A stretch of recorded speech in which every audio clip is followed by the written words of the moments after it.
தீபாவளினா பளிச்சுன்னு ஞாபகத்துக்கு வர்றது பட்டு, பட்டாசு, பலகாரம். பலகாரம்னா ஞாபகத்துக்கு வர்றது மந்த்ரா கடலை எண்ணெய். அபார ருசி, ஆரோக்கியமான உடல் நலம். தீபாவளி அன்னைக்கு மட்டும் இல்ல, என்னைக்குமே கிச்சன்ல இருக்க வேண்டியது மந்த்ரா கடலை எண்ணெய் தான்.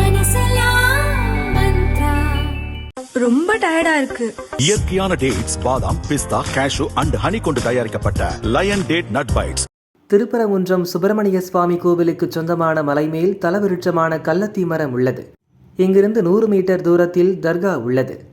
சந்தனக்கூடு விழாவின் போது ஆண்டுக்கு ஒருமுறை தர்காவுக்கு உள்ளே உள்ள கொடிமரத்தில்தான் பிறை நிலா போட்ட சிவப்பு கொடி ஏற்றப்படும். இப்போது கள்ளத்தி மரத்திலும் பிறை நிலா போட்ட கொடி பறக்கவிடப்பட்டுள்ளது என இந்து மக்கள் கட்சியினர் கண்டனம் தெரிவித்துள்ளனர்.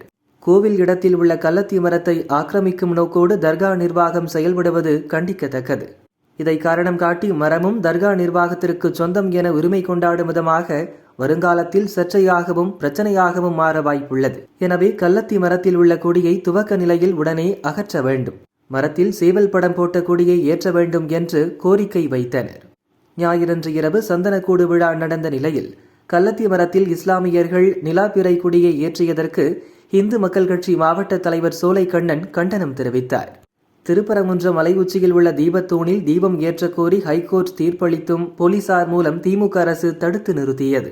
ஆனால் மலைமேல் உள்ள சிக்கந்தர் தர்கா சந்தனக்கூடு விழாவை முன்னிட்டு கள்ளத்தி மரத்தில் நிலாப்பிறை போட்ட கொடிமரத்தை தர்கா நிர்வாகம் ஏற்றியுள்ளது. இதனை தடுக்க கோரி சில தினங்களுக்கு முன்பு திருமங்கலம் ஆர்டிஓ, கோவில் நிர்வாகம், கோவில் போலீஸ் நிலையத்தில் தனித்தனியாக மனு அனுப்பியிருந்தோம். திருமங்கலம் ஆர்டிஓ அலுவலகத்தில் நடந்த அமைதி பேச்சுவார்த்தையில் கோவில் நிர்வாகம், போலீசார், தர்கா நிர்வாகத்தினர் மட்டும் அழைக்கப்பட்டிருந்தனர். பேச்சுவார்த்தையில் வழக்கம் போல இந்த வருடமும் கள்ளத்தி மரத்தில் கொடி ஏற்றலாம் என தர்கா நிர்வாகத்திற்கு ஆர்டிஓ உத்தரவிட்டுள்ளார். சம்பந்தப்பட்ட தொல்லியல் துறை, இந்து அமைப்புகள், ஊர் பொதுமக்கள் என அனைத்து தரப்பினரையும் அழைத்து கூட்டம் நடத்துவதுதான் அமைதி கூட்டம். ஆனால் யாரையும் அழைக்காமல் நடத்தியுள்ளனர். சுப்பிரமணிய சுவாமி கோவிலுக்கு சொந்தமான மரத்தில் வழக்கம் போல் கொடியேற்றலாம் என எதன் அடிப்படையில் ஆர்டிஓ உத்தரவிட்டார்?